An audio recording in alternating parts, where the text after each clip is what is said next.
Hi everyone, and welcome to this week's Crime and Punishment video. This week should hopefully be the last compilation video that I need to do for the Crime and Punishment stories, as hopefully next week I will be back to normal and I will be covering some brand new stories for you. So I hope that everybody's going to stick around for that. This week, however, as I say, is another compilation video, and the two stories that are covered this week are the murder at Seg Hill and the Scotswood Road murder. So I hope you'll enjoy them and find them interesting. Maybe you haven't seen them before, maybe you have and you fancy watching them again, or maybe you want to watch them and see if you have a different idea about them. But anyway, I hope you will enjoy them and find them interesting. And as I say, hopefully I will be back to normal next week. So for now, I will see you all in a bit. Hi everyone, and welcome to this week's Crime and Punishment story.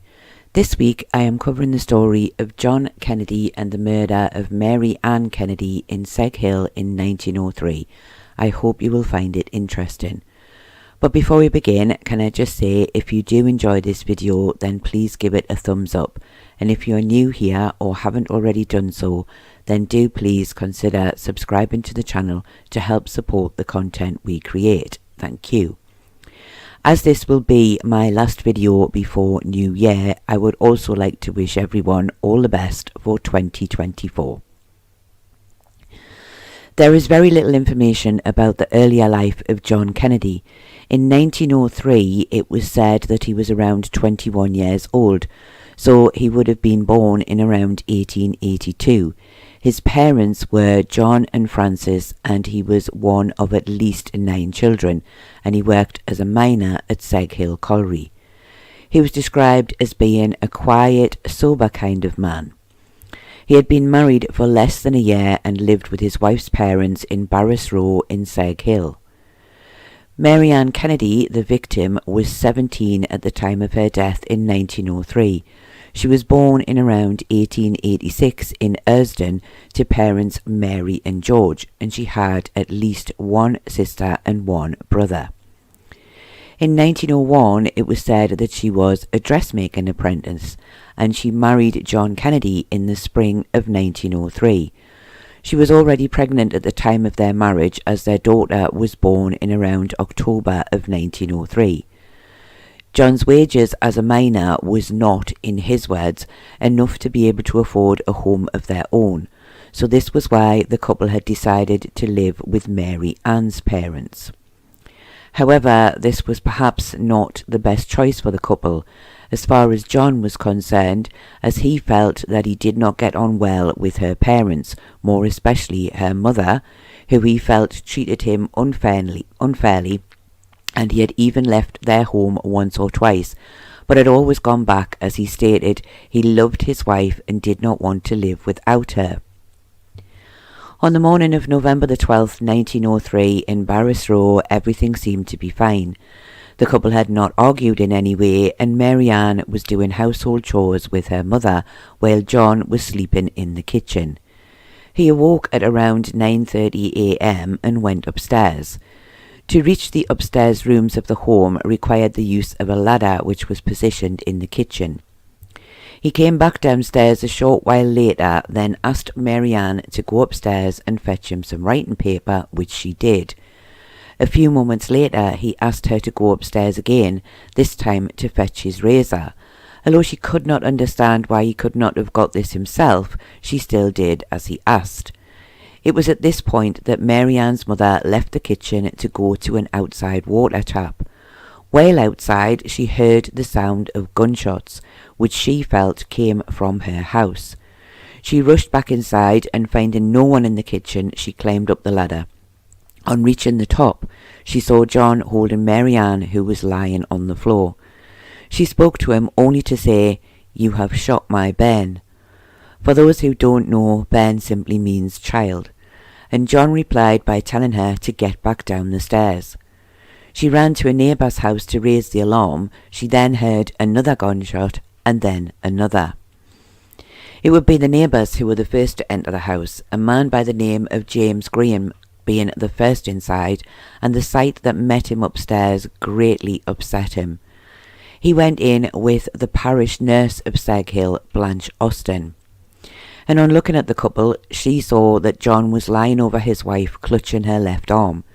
She had first believed that Mary Ann was dead, but she then noticed some signs of life. She asked for the doctor to be sent for, but before he could arrive, Mary Ann died. Blanche then attempted to treat the wounds of John Kennedy, but he said he wanted to be left alone to die with his wife. Dr. Anderson arrived at the house a very short time later. On entering the upstairs room, he realised immediately that Mary Ann was already dead. She had been shot in the head at least twice, and her throat had also been cut, he believed, with a razor. He noted that John also had a 3-inch wound to his neck, but he did not believe it to be dangerous. He also had 2 gunshot wounds to his head. He felt these had not penetrated the brain, and that although he was seriously ill, he did not feel his injuries were life-threatening. P.C. Blythe arrived just as Dr. Anderson was carrying the body of Mary Ann down the ladder. He immediately went upstairs, where he found John with 2 wounds to his head and a razor cut to his neck. P.C. Blythe then charged him with the wilful murder of Mary Ann. He did not reply to the charge. Because John Kennedy was not seriously hurt and it was expected that he would recover well, he was taken to the Tynemouth Workhouse Infirmary, where he would be watched over by a policeman at all times until the inquest and trial. The inquest was opened at the Mining Institute in Seghill. George Athey said that he had identified the body as that of his daughter Mary Ann, who was 17 years old. It was then stated that John would not be well enough to attend the inquest for a further 2 weeks, when it was hoped he would have recovered well from his injuries, and to also allow the police to gather together any further evidence, it was agreed to adjourn the inquest until the end of November. The funeral of Mary Ann Kennedy took place on November the 15th, 1903. It was said that large crowds lined the road from her home in Barras Row to Seghill Churchyard. It was estimated that around 7,000 people were present, and the police at times had to clear a way to allow the hearse and mourning coaches to pass by. Seghill Church, I believe, would be Holy Trinity Church, which was opened in 1849. The service was conducted by the Reverend Seddon and the Reverend Abbott. It was said that James Graham, who had been the first to find the body of Mary Ann, had been overcome with grief inside the church and had to be helped to his home. The service was said to have moved many of the mourners to tears. I did not find any details of a headstone for Mary Ann. To add to the tragedy, on the very same day of the funeral, the christening of John and Mary Ann's daughter took place. It had already been arranged prior to Mary Ann's death. It was stated that many of those who had attended the funeral also attended the christening, and their daughter was to be named Mary Ann, the same as her mother. The inquest reopened in late November as planned at the Mining Institute in Seghill. However, John was still not well enough to attend, but it was felt better to continue than to adjourn it a second time. Mary Athey said that Mary Ann Kennedy was her daughter. She said that the couple had lived with herself and her husband at their home in Barras Row.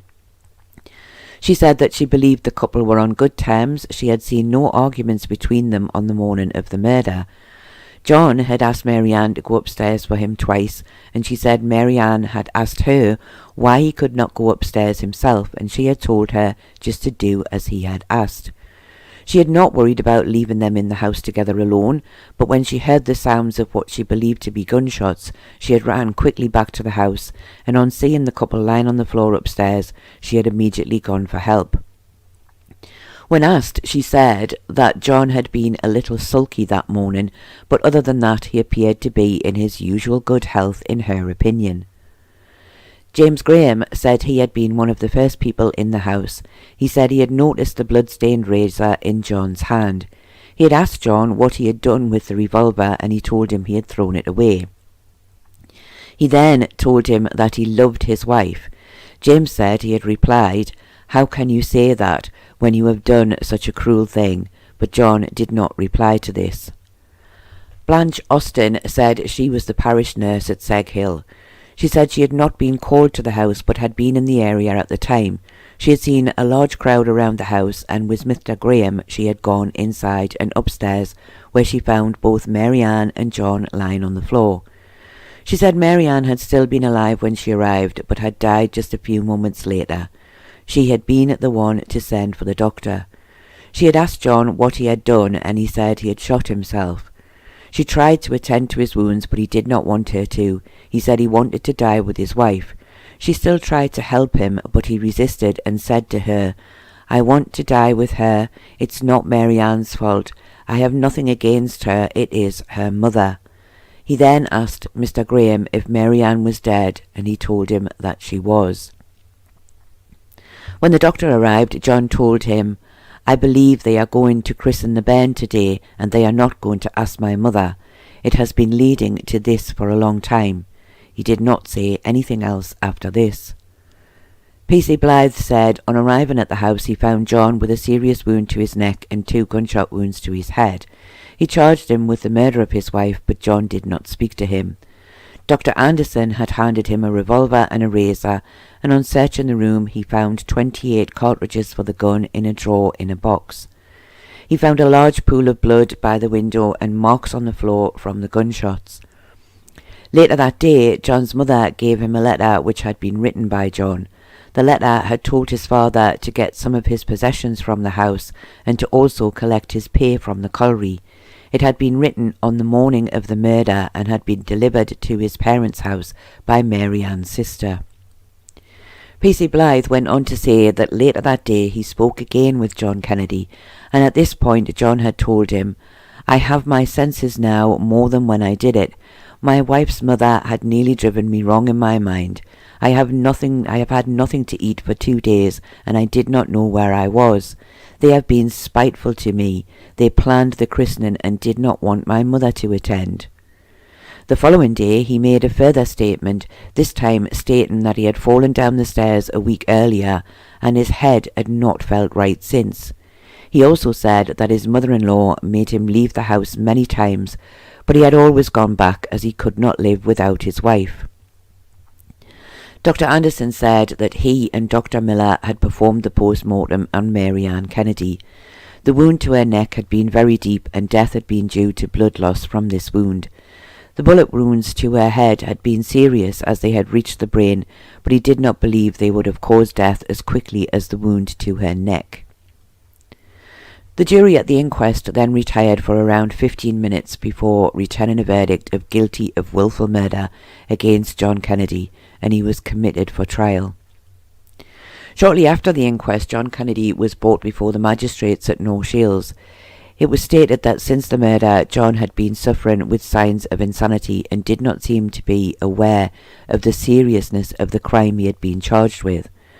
Dr. Bramwell, who had been looking after him since his arrest, stated that earlier that morning he had spoken with John and explained to him that his wife had been shot and had died. He told him that it was believed that he had committed the crime. John had seemed surprised at this, had burst into tears and said, "Why didn't you tell me this sooner? I didn't know anything about it." Dr. Bramwell said he was aware that John had been told previously of his wife's death. The trial took place in February of 1904. Although it is not stated, it is most likely that it was held at the Moot Hall in Newcastle. John was said to be neatly dressed in a grey suit and appeared to be calm and quiet. He pleaded not guilty and was allowed to sit for the duration of the trial. Mary Athey gave the same evidence as she had done at the inquest, only adding that she had never seen John hit her daughter. They seemed to get on well. John seemed very fond of Mary Ann. She said it was not true that he had not eaten. He always had his meals at her house, and despite what he had said, he had had a good meal the night before the murder took place. She did not feel that she had ever treated him in a spiteful manner. Blanche Austin, Dr. Anderson and P.C. Blythe all gave the same evidence as they had done at the inquest. Ellen Shotton said that Mary Ann was her niece. She said that John had visited her recently and told her that he was looking for a house. He said if Mary Ann would not move with him, he would sell his few belongings and find other lodgings. She claimed that he also showed her the revolver and said that he would do for Mary Ann. She said she had told him, "Oh John, you couldn't." It is not stated if she took him seriously or not, but she did not seem to warn anyone that he had a gun. And she also said that he had jumped out at her one night on a footpath near his home. He was wearing his night clothes over his day clothes and seemed to be behaving oddly. To me, this seems to be very strange behaviour, but no one seemed to think that John needed to see a doctor. Ernest Atkinson said he worked for Mr. Watson the gunsmiths in Clayton Street in Newcastle. He said that John had visited the shop in September of 1903 and had bought a box of cartridges for a revolver, and he did not state any reason for buying them.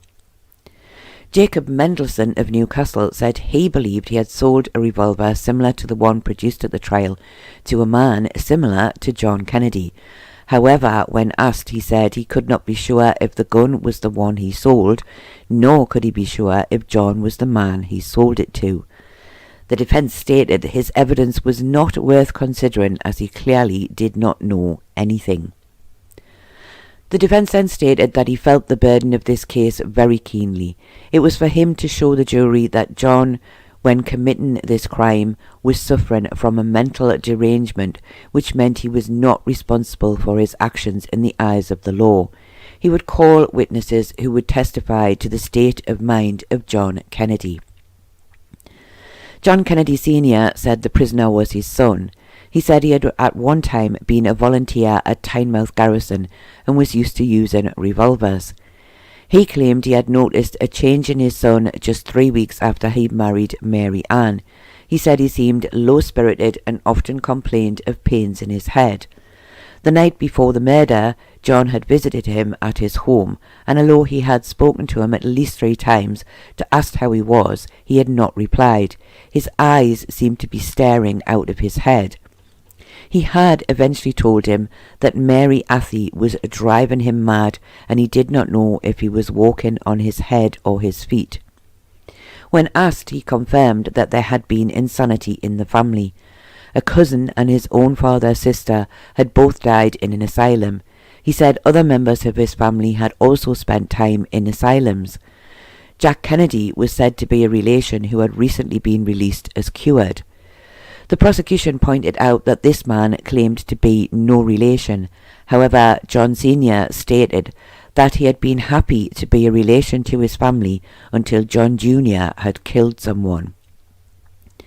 Mrs. Kennedy said the prisoner was her son. She also felt that he had, in her words, fallen back since his marriage. She said he had become untidy in his appearance and seemed to be discontented. She found it hard to get him to speak to her whenever he had visited. He seemed to feel that there were problems between himself and Mary Ann's parents. Robert Kennedy said that John was his brother. He also felt he had not been in his right mind since his marriage to Mary Ann, and John Ridge, a miner who had worked with John, said he had noticed a change in him and he was quite convinced that he was mad. However, neither of these last 2 witnesses gave any real examples of why they believed John to be suffering from insanity. It was stated at both the inquest and the trial that John had wanted to die. He did not want to live without his wife, and John Kennedy did not give any evidence on his own behalf. The judge, in summing up, stated it was for the jury to decide if John had been in his right mind when he had committed this most dreadful crime against his young wife. He stated that to legally find him suffering from insanity, he must have not known when he committed the crime that it was murder.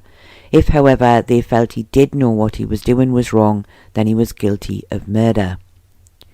The jury retired for only 10 minutes, and on their return, they stated that John Kennedy had indeed been the one who had killed his wife, but they believed that he had been insane at the time he did it. The judge then stated that John would be sent to a criminal lunatic asylum for the rest of his life.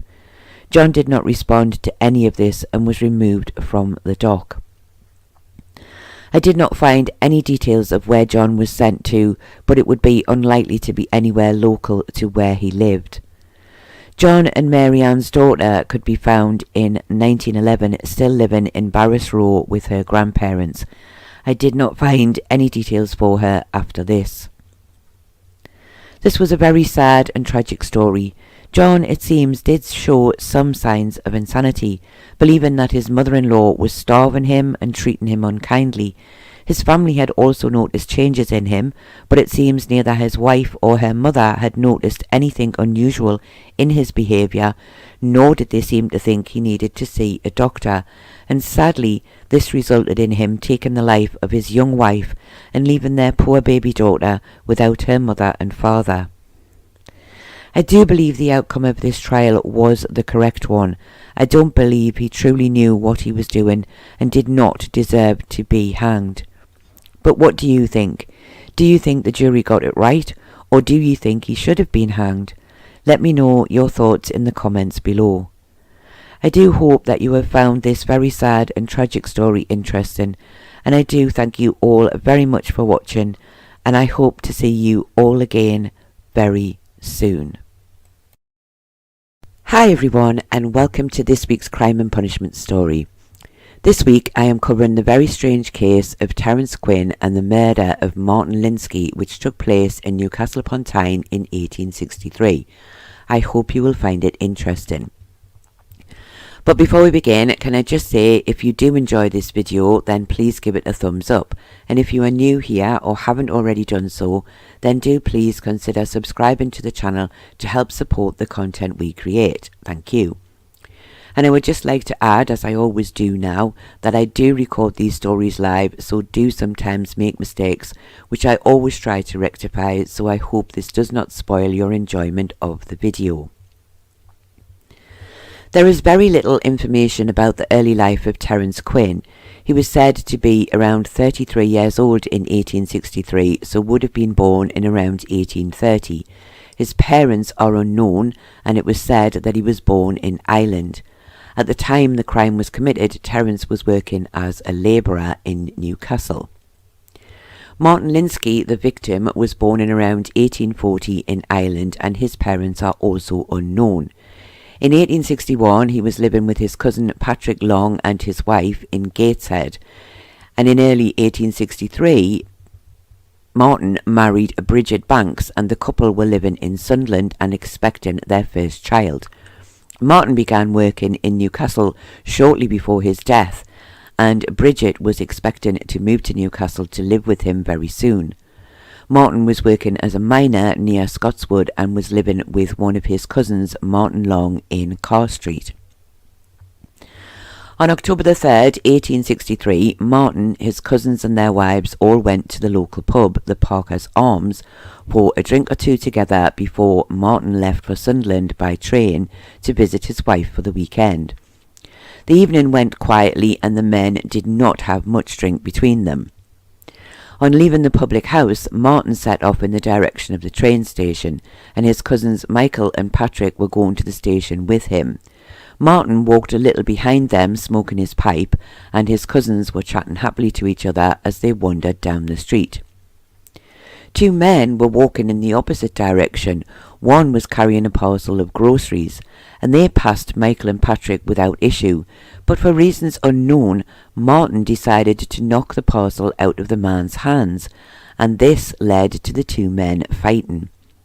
Martin, being the slightly stronger of the two, knocked the other man down on the ground twice, and on getting up the second time, the other man rushed at Martin, and his cousins heard him cry out that he had been stabbed. The cousins quickly ran to his assistance, and the other man ran off. The Longs, Martin's cousins, carried him quickly to the local chemist shop in the hope of getting help there, and the chemist told them to quickly take the man to Dr. Ellis 100 yards further down the road. But for some reason the two cousins carried him over the road to another chemist shop, and this chemist sent for the doctor, who arrived almost immediately, and though he tried to do what he could, Martin Linsky died just a few minutes after his arrival. The police were called, and it was noted that the man who had attacked Martin had lost his hat, which the police found at the scene. and it was said that the hat was quite unusual, and it was hoped that along with the man's description, the hat might be recognised by someone. The man who had attacked Martin was described as being middle height with an Irish accent, and that his face was quite badly scarred by smallpox. The inquest was opened at Westgate Police Station, and at this point no one had been arrested for the murder, although some suspicion had fallen on a man by the name of Terence Quinn. Bridget Linsky said she had identified the body as being that of her husband Martin. She said that until recently he had worked at Sunderland but had taken a job at Newcastle, and she had been about to join him there. She said they had only been married a short time and were expecting their first child. Michael Long said he was the cousin of Martin and he had been living with him at Carr Street in Newcastle. He said on the night in question they had been to a public house near the cattle market in Newcastle. There had been a family group in the pub, and he did not believe that Martin had had more than 2 drinks before they left. On walking towards Newcastle Station, Michael said Martin was behind himself and Patrick. He said he saw the 2 men who passed in the opposite direction, but he did not take any notice of them. And he said that it was moments later that he heard Martin cry out that he had been stabbed. And on turning and heading back, Michael said a crowd had gathered round Martin, who he said was now lying on the ground. Michael then said he was a little confused as to what happened next. He believed that Martin had stood up and walked towards him, but he was not sure. And he did know that Martin had been taken to one chemist shop, but he was not sure about a second one. But he did know that he had cried out murder. He went on to say that he had not seen the 2 men fighting and did not know what had happened or who had started it, as he had his back to them at the time. The coroner then questioned him as to why he said Martin was on the ground, but then that he saw him walking, and Michael said he had been mistaken and that Martin had never been lying on the ground. Dr. Ellis said he had been called to the chemist shop of Mr. Jobson in Hines Street. He said he had arrived at 7:25, where he had found Martin in a pool of blood lying on the floor of the shop. He said there was very little could be done for him, and he had died at 7:30 p.m. exactly. He went on to say that he had yet to perform the post-mortem, but it was his professional opinion that Martin had died due to blood loss from the wound to his neck, caused by a sharp instrument which was most likely to have been a knife. At this point, the inquest was adjourned until an unknown date, as it was felt that this would allow the police time to catch the man responsible before it was resumed. And during this time, a man by the name of Mr. McGurk of Scotswood Road made a statement to the police that he had been in the company of a man by the name of Terence Quinn on the night of the murder, and he told them that Terence had been the man who had attacked Martin. And he also stated that Terence had left Newcastle with, he believed, the intention of travelling to Ireland. And it would seem that Terence Quinn had gone to Glasgow first, where he had sent a letter back to Newcastle. This letter was intercepted by the police, and they were then able to find out his location. And the Glasgow police were sent to arrest him on the charge of wilful murder of Martin Linsky. I did not find any details of a funeral for Martin Linsky, and it is quite possible that his wife may have taken him back to Sunderland for burial. However, I was not able to find any indication of a headstone for Martin anywhere in the area of Newcastle or Sunderland. The inquest was resumed on October the 12th at Manners Police Station, and for the benefit of Terence Quinn, the previous witness statements were read out. Dr. Ellis was then recalled, and he said that he had now performed the post-mortem on the body of Martin Linsky, and he could confirm that the cause of death had been blood loss due to the wound to his neck. A wound, he said, that had been so deep it had penetrated the inside of his throat, causing further blood loss internally. Francis McGurk said he lived at Scotswood Road and was a friend of Terence Quinn. He said they both worked at the Paradise Paintworks in Newcastle. He said on the night of the crime they had had a couple of drinks in a local public house, but neither of them were the worse for drink, and they had left the public house to head home at around 7 p.m. The last place they had called into was a shop in Pink Lane where Terence had bought some groceries. He said on passing the first two men, nothing happened, but when they reached Martin Linsky, Terence spoke to him, saying something along the lines of having mistaken him for someone else. Francis said that Martin then knocked the parcel and Terence to the ground. He believed that he had then kicked his parcel, though he could not be sure. He continued by saying that he had begun to pick up the items from the road, and as he was doing so, he heard a young boy who was standing close by say, "You rascal, you have struck the man, you should not have used the knife." He said Terence then picked up his parcel and began looking for his hat, which he was not able to find, and he then ran off with Francis following him. He said that they then went to a public house where Terence had 2 glasses of whisky before continuing on their journey home. He said that he did not see him again until the following morning when they were heading to St Mary's Roman Catholic Church. By now he had heard that a man had been murdered, and he spoke to Terence about this, saying to him, "Is that what you did last night?" And he said Terence had replied, "It was nothing of the sort, I did not hurt the man enough to do that." And he said that after leaving church he did not see Terence again. He then went on to identify the hat found at the scene as being very like the one that Terence had lost. In fact, he believed it was most definitely his hat. Gabriel Headley said he lived in Arthur's Hill in Newcastle and had been in the area of Scotswood Road on the night of the murder with 2 other men. He said he had noticed the men fighting, and he also saw one man appear to be picking up groceries from the ground. He did not notice who had started the fight, but he did see another man, not Martin, hit the smaller man, who he now knew to be Terence Quinn, around the back of the head. And after this, Terence made a rush towards the other man, Martin Linsky, and one blow was struck, but he could not be sure if it was a fist or a knife. But later, when Michael Long took Martin away, he noticed a knife in the hand of the man Quinn. He said at this point he did not know that Martin had been stabbed, and he and his friends had helped Terence to look for his lost hat, which they did not find. And a few moments later he said they heard someone shouting that a man had been stabbed, and they left to see who it was. But on turning back towards where the fight had taken, Gabriel said Terence had now gone and was nowhere in sight. And when asked, he said he believed the knife that Terence had been holding was an ordinary pocket knife. Isaac Armstrong and George Main, who had been with Gabriel, both gave the same evidence as the previous witness. George Wynne said he was in Scotswood Road on the night of the murder, and he had been standing near the corner of Ord Street.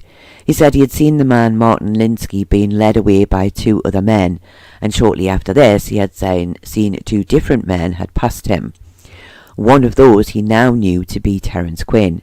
He said he did not see a knife in his hand, but he heard the click of what to him sounded like a pocket knife being folded to be put into a pocket. Charles Jackson said he was 13 years old and lived in Dunn Street in Newcastle. He said he had been in the area on the night of the murder, and he said he had seen the fight take place between the men, and when the smaller man, Terence, was knocked down the second time, he heard him cry out, "I will stab you." Charles said he saw him take the knife from his pocket and rush towards Martin, and he thought he saw him stab him in the neck, but after this he said he quickly turned and left as he did not want to see any more. Robert MacLeod said he lived near Scotswood Road and he had known Terence for several years, and he said on the night of the murder Terence had came to his house asking for a hat, as he said he had lost his. He said he did not think much of this and gave him a loan of one of his hats, and he then left and went on his way. Inspector Dixon said he had received information that Terence Quinn was the man responsible for the murder of Martin Linsky, and he also had heard that he had left the area. He said he later received further information that Terence was in Glasgow, and the Glasgow police were able to find him and keep him in custody until he was able to bring him back to Newcastle. He said that on his return to Newcastle he then charged Terence with the willful murder of Martin Linsky, and Terence made the following statement. "I was leaving Newcastle on October the 3rd carrying with me a parcel of groceries. On passing 3 men I bumped into them. I begged their pardon, but they knocked my hat from my head and knocked my parcel to the ground, and they tore my trousers. They then knocked me to the ground and they ill-used me." He did not add anything further. The coroner then spoke to say that in his opinion there could be no doubt that Terence Quinn had been the man who had struck the blow that led to the death of Martin Linsky, but was this murder or manslaughter? He said this was for the jury to decide, with the distinction between murder and manslaughter being murder was premeditation, which he felt was not present in this case. The jury at the inquest retired for 5 minutes before returning with a verdict of guilty of manslaughter, and Terence Quinn was committed for trial. The trial took place at the end of November 1863, and it is possible that this was held at the Guildhall in Newcastle upon Tyne. Terence Quinn pleaded not guilty to the charge. A lot of the evidence at the trial was the same as that was given at the inquest, so I will only include the new information that was added at the trial. Bridget Linsky gave the same evidence as at the inquest, only adding that she felt that no man would ever take a knife to another without the intention to kill, and for this she would like to see justice for her husband, as she believed that Terence had intended to kill him. Michael Long gave the same evidence as at the inquest, only adding when questioned that neither he nor Patrick Long had been involved in the fight that took place before Martin was stabbed. He stated that they had not knocked the hat from Terence's head, nor had they hit him. He said, in fact, that they had been some distance away when the fight between Martin and Terence took place.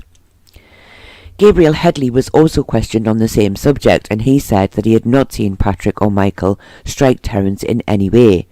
These questions were put to the witnesses based on the statement made by Terence that all 3 men had attacked him. No statement from Patrick Long was ever recorded in the newspapers at either the inquest or the trial, and Terence Quinn did not give evidence on his own behalf. The defence then spoke of this being an unprovoked attack against Terence Quinn, who had simply been walking home with his groceries. Yes, he may have bumped into the men he passed, but nothing more. Terence was a quiet, peaceful man who prior to this had always been of good character. He continued by saying that others may have been involved in the fight, though it seemed some were not willing to admit to this. And it was also possible that the wound may have been caused by another person, as Terence did not seem to be aware afterwards that he had caused such harm. Terence felt that these men who had attacked him were intending to do him serious harm, and he had struck out in self-defence, and the defence said he did not feel that this was a case of murder or manslaughter. Henry Sanderson of Robson and Company of Newcastle was then called to give a character witness for Terence, and he stated that he was of excellent character and had never caused any problems in the workplace. The judge, in summing up, stated that the defence had suggested that there had been some doubts cast as to whether the fatal blow had been struck by the prisoner, and if the jury had any reasonable doubts because of this, then they should acquit the prisoner. And if they felt that the wound had been inflicted by the prisoner but it had been done in fear of his own life, then this may also be grounds to acquit him.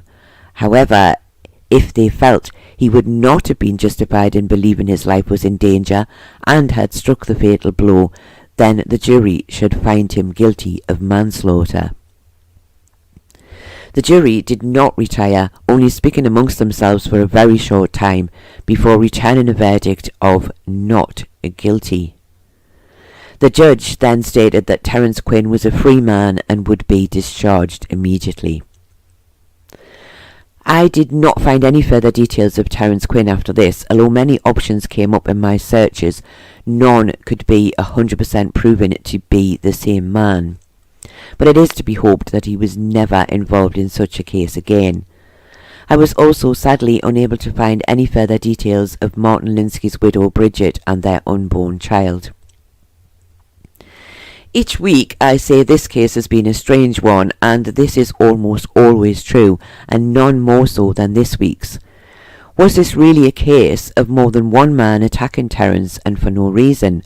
Or was this really just 2 men involved in a fight that went terribly wrong? It's hard to know for sure, as it seems to be only Terence that stated that all 3 men attacked him.